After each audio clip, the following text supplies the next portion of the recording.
Hello viewers, how are you. उम्मीद है आप सब ठीक ठाक होंगे, खैरियत से होंगे। डॉक्टर शाला ब्लॉग में एक बार फिर आपका इस्तकबाल, आपका स्वागत, आपका वेलकम। आगे बढ़ने से पहले मैं आपसे यही कहना चाहूँगी कि मेरे इस चैनल को लाइक, शेयर और सब्सक्राइब करना ना भूलें। बेल आइकन ज़रूर प्रेस करें ताकि नोटिफिकेशंस आपको वक्त पर मिलते रहें। व्यूवर्स, मैं आपसे ये भी कहना चाहूँगी कि आप लोगों के जो कमेंट्स हैं वो हम लोगों को मोटिवेट करते हैं, इसी तरह के वीडियोस बनाने के लिए हमारी हौसला अफजाई करते हैं। तो बराए मेहरबानी अपनी कीमती राय से हमें ज़रूर नवाजें।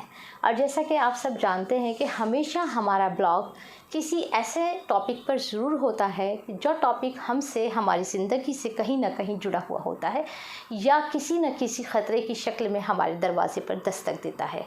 ऐसा ही हमारा आज का ये ब्लॉग भी है। इसमें हम जो आज टॉपिक डिस्कस कर रहे हैं वो हर हिंदुस्तानी की ज़िंदगी से कहीं ना कहीं जुड़ा हुआ है।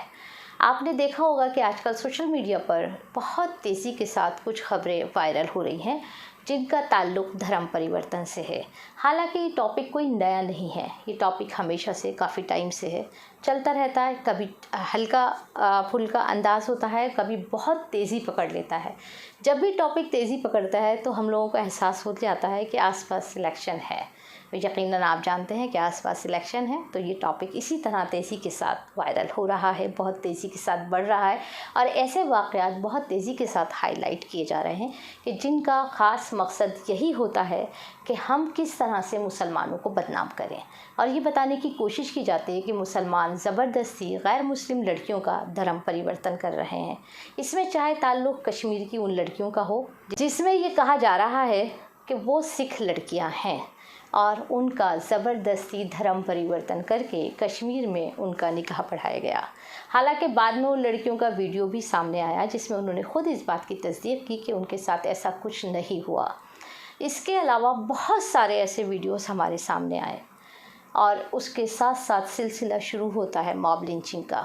अभी शायद कल की ही बात है, कल या परसों की, कि जिसमें एक 62 साल के शख्स को, 62 साल की उम्र, आप समझ रहे हैं ना 62 साल की उम्र क्या होती है, वो उम्र जिसमें ये आरएसएस और दूसरे लोग जो समाज में नफ़रत फैलाने का काम करते हैं, जो इस उम्र में अपने पेरेंट्स को वृद्ध आश्रम में छोड़ आते हैं, उस 62 साल के एक शख्स को सड़क पर, नोएडा, ज़्यादा दूर नहीं दिल्ली से, बस स्टैंड पर एक गाड़ी आती है, उस शख्स को अपने पास बुलाती है। उस गाड़ी के अंदर 3-4 लड़के हैं, यंग जनरेशन से हैं और उसको ज़दोकोब करते हैं, मारते हैं, पीटते हैं और बहुत ही ज़्यादा उस पर तशद्दुद करते हैं, सिर्फ इस वजह से कि उस शख्स का ताल्लुक़ एक पर्टिकुलर कम्युनिटी यानी मुस्लिम समाज से है और उसके चेहरे की जो दाढ़ी है उससे वो साबित हो जाता है कि वो मुसलमान है।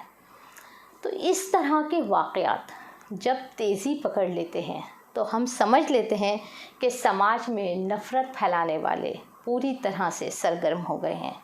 तो मेरा कहने का मकसद यही है कि इस माहौल को बदलने के लिए हम सबको, पूरे हिंदुस्तानियों को, चाहे वो किसी भी मज़हब, ज़ात, नस्ल, किसी भी चीज़ से ताल्लुक़ रखते हो, हम सबका फ़र्ज़ होता है कि हम इन तमाम नफ़रत फैलाने वालों का मुकाबला करें। और मुकाबला करने का तरीक़ा यही है कि समाज में जिस तरह से वो बदगुमानी फैला रहे हैं उस बदगुमानी को ख़त्म किया जाए, बातचीत के ज़रिए, डायलॉग के ज़रिए, समझाते हुए, एग्ज़ाम्पल्स के ज़रिए। इसी सिलसिले की कड़ी है हमारा ये ब्लॉग भी।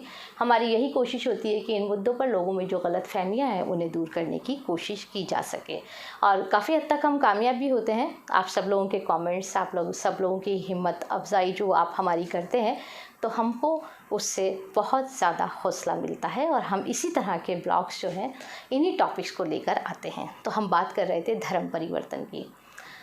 आप देखेंगे कि ये धर्म परिवर्तन का मुद्दा सिर्फ समाज के उस दबे कुचले तबके के दरमियान ही खड़ा होता है जिनका ताल्लुक़ झोपड़पट्टी से होता है या वो लोग जो मज़दूरी करते हैं, यानी ये जितने भी नाम निहाद धर्म के ठेकेदार हैं जिनका कहना ये है पिछले 8-10 सालों से या ज़्यादा से ज़्यादा 15 सालों से कि हिंदू धर्म ख़तरे में है। जिन लोगों का ये मानना है, ये कहना है कि हिंदुस्तान में और उस दौर में जब पूरी तरह से इनकी ही हुकूमत है, इन्हीं का दौरा है, इन्हीं का कानून है, इन्हीं का इंसाफ है, उस दौर में जब ये खड़े होकर कहते हैं कि मुसलमान ज़बरदस्ती हिंदू लड़कियों के साथ शादी करते हैं, उनका धर्म परिवर्तन कराते हैं और इस चीज़ को मुद्दा बना के मुसलमानों के ख़िलाफ़ झूठ फैलाने का ये काम करने वाले धर्म के वो ठेकेदार लोग, इनकी नज़र सिर्फ समाज के इन दबे कुचले तबके पर इसलिए जाती है क्योंकि ये इनको आसानी से टारगेट कर लेते हैं।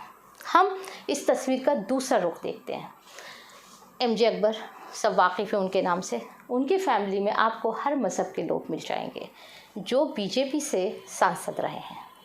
इसके अलावा अगर हम फिल्म इंडस्ट्री के अंदर देखते हैं, फिल्म इंडस्ट्री में आपको हज़ारों मिसालें ऐसी मिल जाएंगी कि जहां इन लड़कियों ने धर्म परिवर्तन किया अपने आप, और कुछ मामलात में इन मर्दों ने धर्म परिवर्तन किया, और ख़ास मकसद यही था कि हम दूसरी शादी कर सकें। और उसके बाद ये मामला यही नहीं थमा, उनको जितनी फैसिलिटीज़ अवेल करनी थी उन्होंने वो सारी फैसिलिटीज़ अवेल की।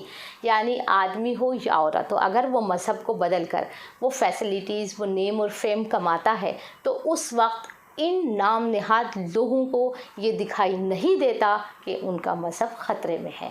यानी इस्लाम मज़हब को अगर वो अपने मफाद के लिए इस्तेमाल करते हैं तब इनको कोई तकलीफ़ नहीं होती। इनको तकलीफ़ सिर्फ उस वक्त होती है कि जब इनको लगता है कि हम फ़लाँ शख्स को आसानी से मार सकते हैं, टारगेट कर सकते हैं, उनके वीडियोस बना के हम समाज में नफ़रत फैलाने के साथ साथ लोगों के दिलों में अपना डर और खौफ पैदा कर सकते हैं, या उसमें हम कुछ हद तक कामयाब हो सकते हैं। इसीलिए ये इस तरह के जो अमल हैं वो करते हैं, इस तरह की हरकत करते हैं और समाज में नफ़रत फैलाते हैं।